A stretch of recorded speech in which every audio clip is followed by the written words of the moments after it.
It's a great honor. I have no idea how I got here. I don't get out much as a pastor, and so Mark, realizing that, said, well, you know, make yourself at home. So you have a choice. We'll take an offering, or you can get out 10 minutes late.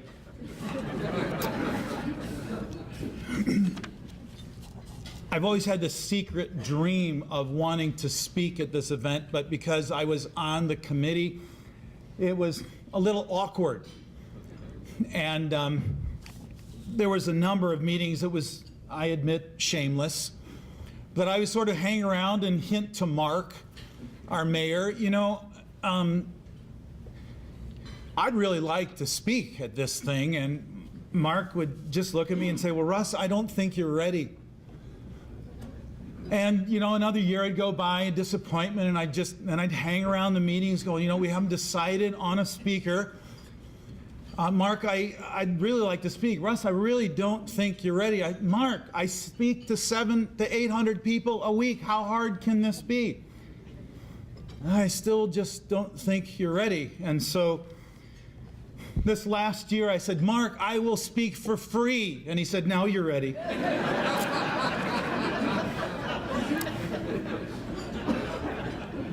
So it is it's a great honor, and I want to use my time to talk about a passion that I think and I hope will be birthed in our community. And I want to just make a couple of comments. Some of the observations I'm going to have about the church and about the therapeutic community and about the legal community are my observations. I benefited from the church, obviously. I have had therapists and counselors in my life, more than I care to know. The legal profession has been very good to me. The casino has agreed to drop the charges. So here's the message in a nutshell. The reason a marriage doesn't have a prayer is because it doesn't have a prayer.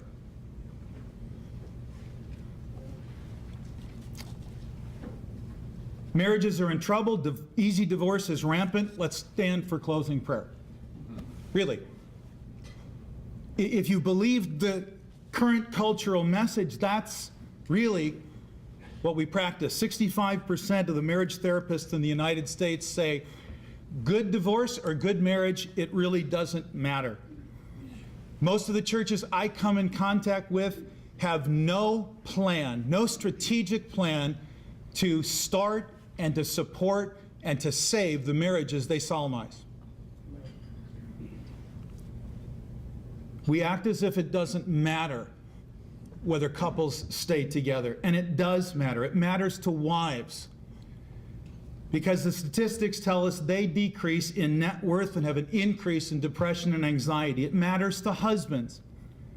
40% of our children will go to bed tonight without their father, and I know that's not all the result of divorce. And it matters to kids. Dr. Paul Amato's landmark study at Penn State University in the 1990s was revisited in 2001, and here was the conclusion. Although marital dissolution has become normative in the American culture, practitioners should be aware that children with divorced parents, as a group, we have wonderful, shining examples of single parents who are knocking the ball out of the park and doing a great job with their kids. But as a sociological group, they continue to fare more poorly than children with continuously married parents. In particular, children with divorced parents achieve lower levels of success at school, are more poorly behaved, exhibit more behavioral and emotional problems, have lower self-esteem, and experience more difficulties with interpersonal relationships. Indeed, the gap in well-being between the two groups of children, this is a 10-year longitudinal study. Indeed, the gap in well-being between the two groups of children appears to have grown larger, not smaller, in the last decade. So how did we get here? These are my observations. I'm in a doctoral program, and I am convinced that a doctoral program simply does not make you an expert in anything. It just makes you an educated observer. Part of what's happened is we've experienced cultural shifts. Back In the 1950s, when marriage counseling was actually starting to come into its own, therapists were beginning to unearth the really dark side of marriage, the abusive relationships, the anger, the destructive things that were before that kind of held down. And this is just a side note, you didn't pay for this. I want to speak to the leaders of the faith community. Every faith community in this wonderful city of Maple Grove, you have domestic abuse problems in your church. You may not be aware of them, but you have them. Our church has 2 safe houses because it's a problem in our church.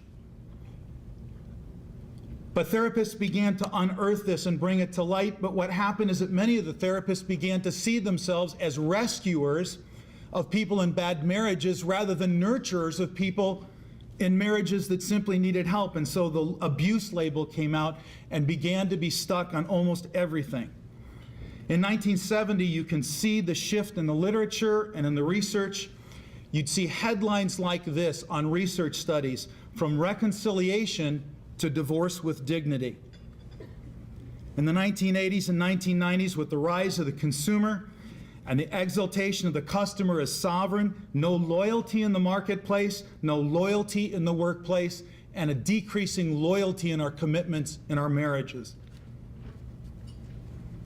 We are experiencing the advent of what's called the consumer marriage. Marriage is an institution that exists now for the sole benefit of the members and not the other way around. Sort of like a sports team that is just a platform for a superstar. And so when the contract doesn't fit you, when you're not being highlighted, it's okay to put your hand on the ripcord and pull it and exit.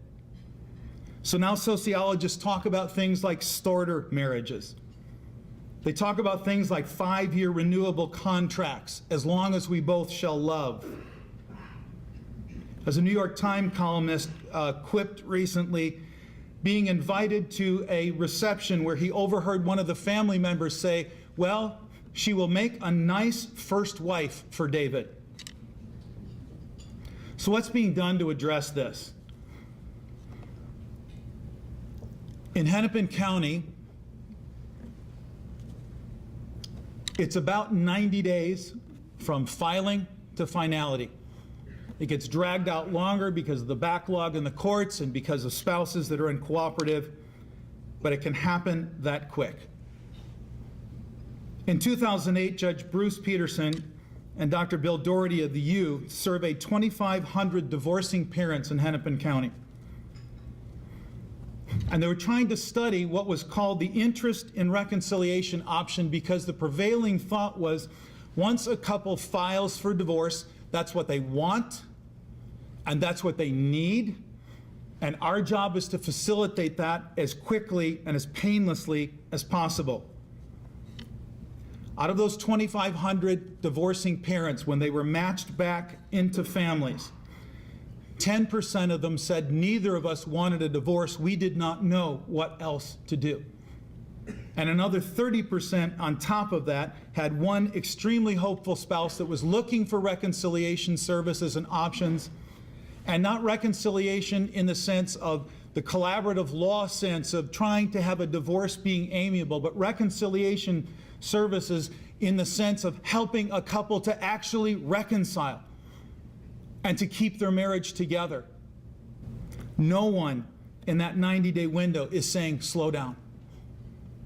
No one in that 90-day window is saying, is this your best and only option? And if it is, and sometimes we know it has to be, who is raising their hand saying, let's slow down, for goodness sake?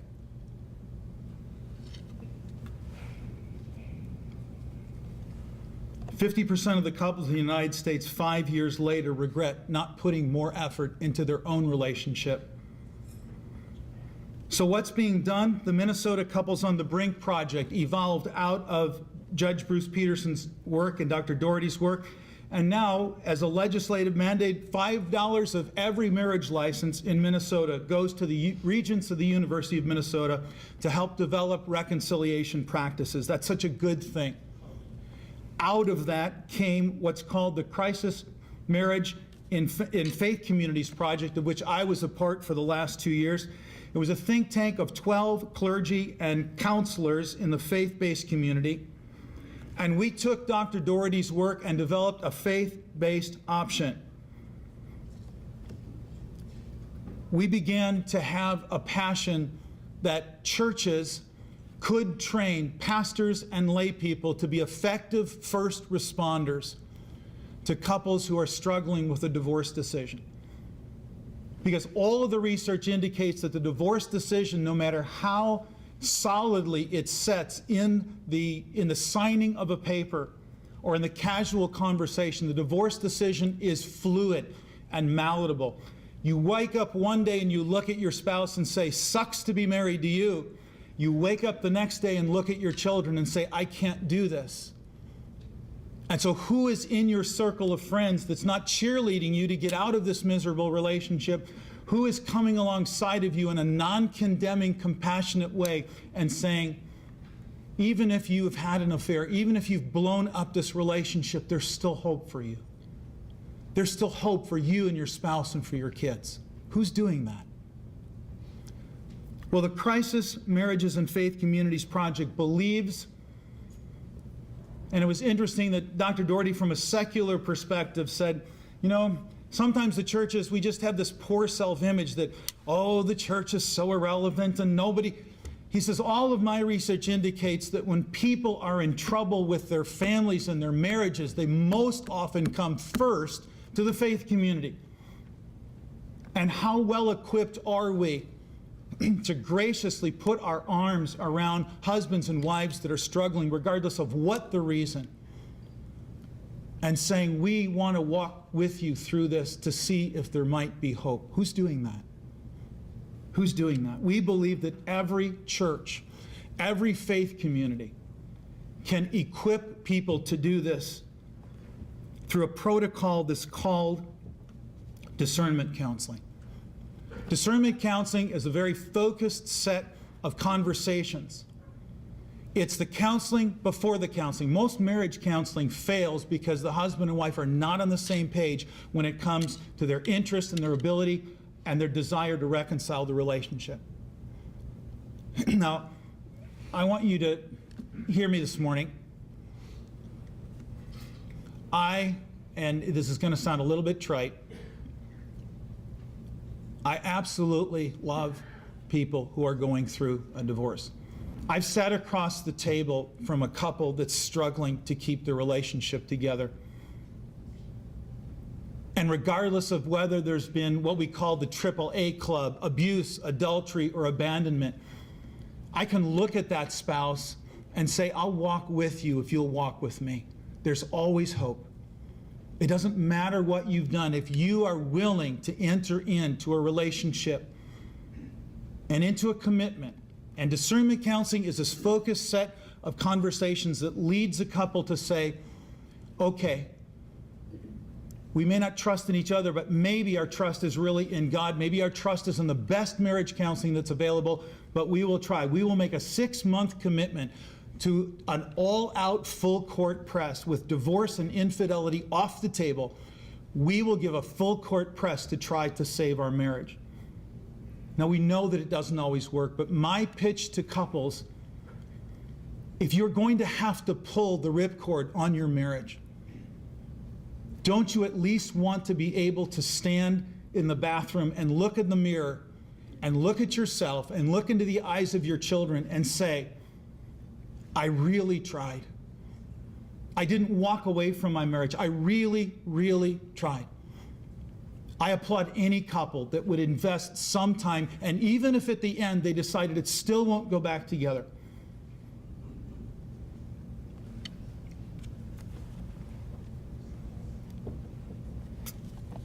Some of you are thinking right now, because you've gone through the trauma and the pain of divorce, you've seen your kids and your neighbors go through it, and it is brutal. It is brutal.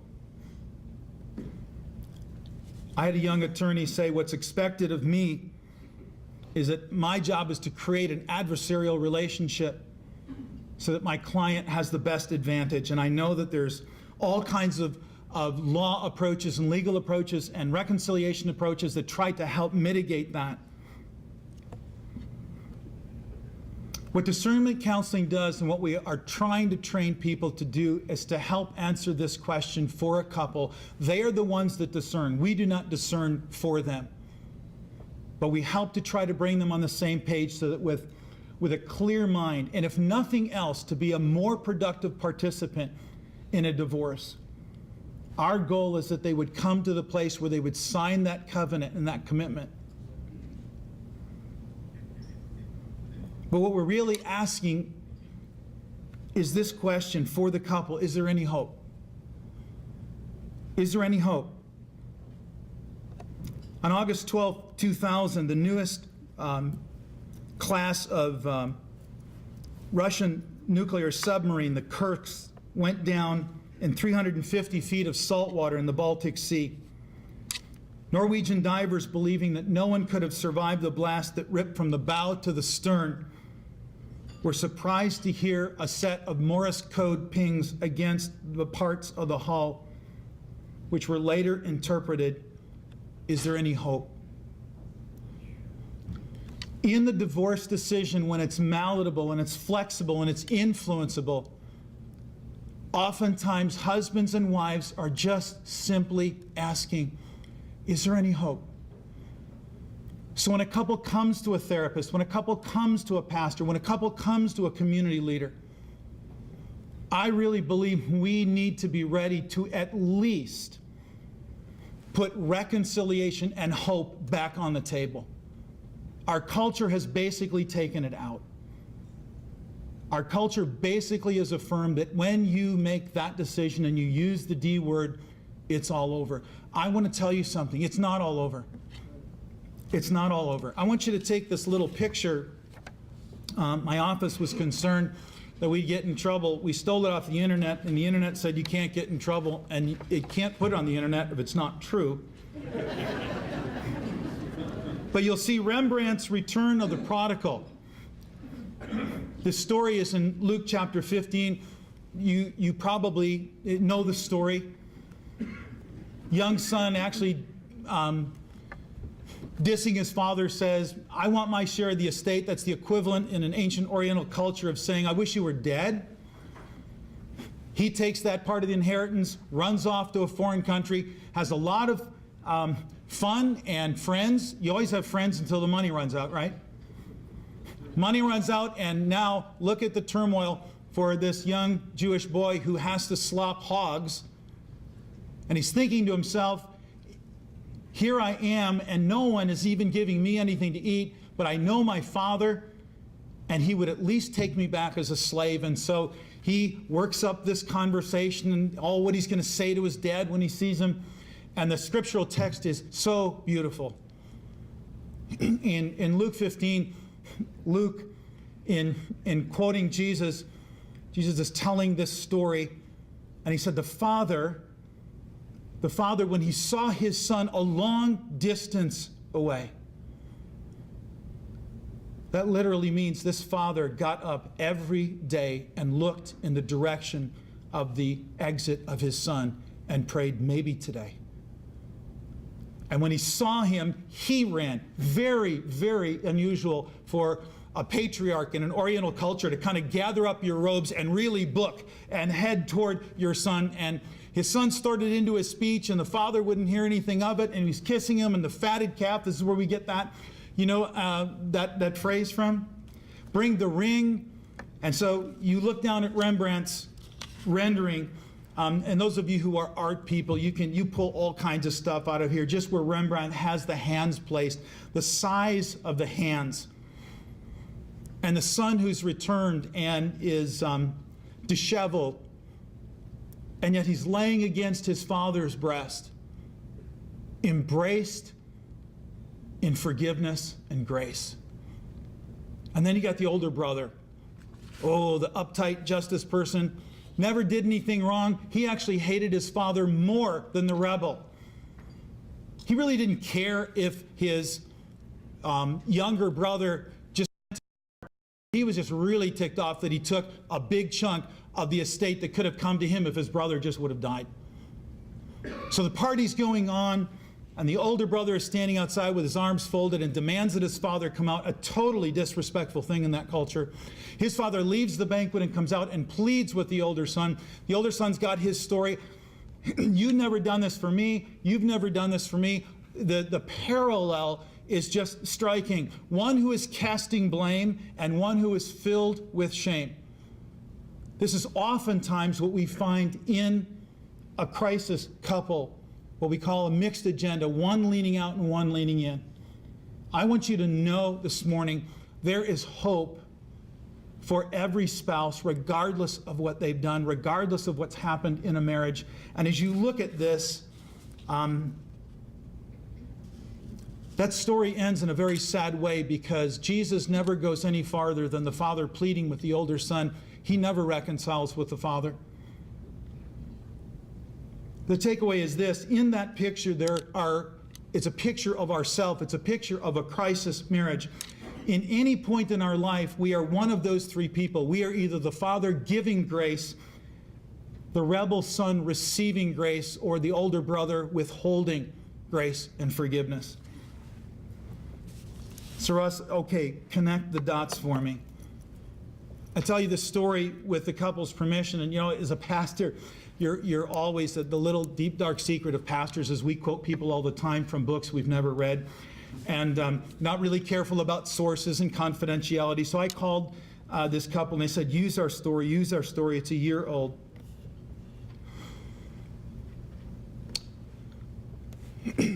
Wife calls her mom on a Sunday afternoon, says, I'm bringing the kids over, we're done. She goes for a walk in one of our community parks, runs into a person from our church. They begin to talk. And the wife, who was pretty sure she was done, is talking to this gal and saying, well, I think they're doing something over at Maple Grove, helping marriages. I get a call on Monday morning, and that's my day off. That's when I'm working on this doctoral stuff and being educated way beyond my intelligence. And so they wanted to meet, and I said,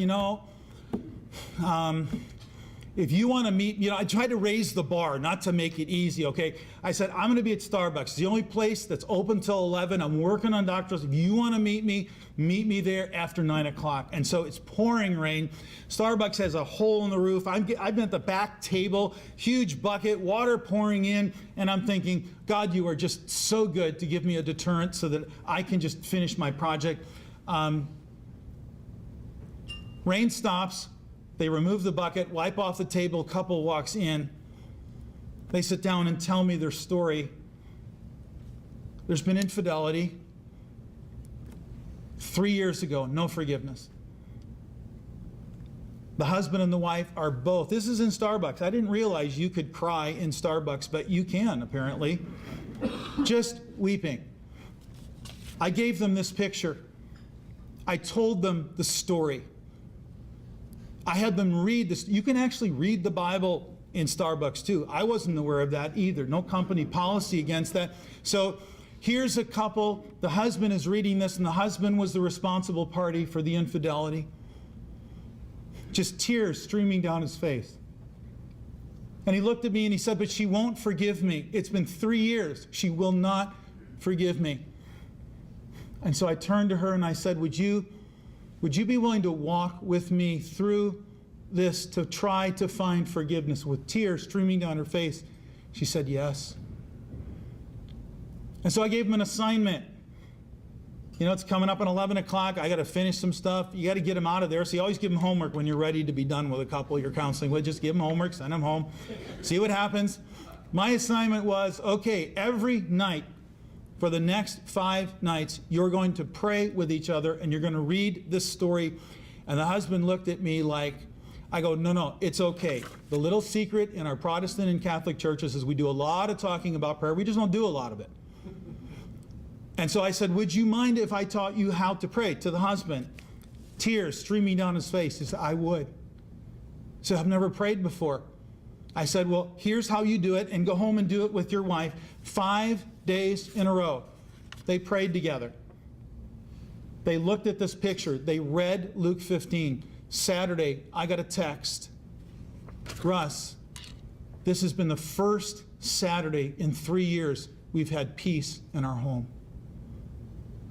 This couple was headed to, I could give you stories after stories. Here is the exciting thing to me.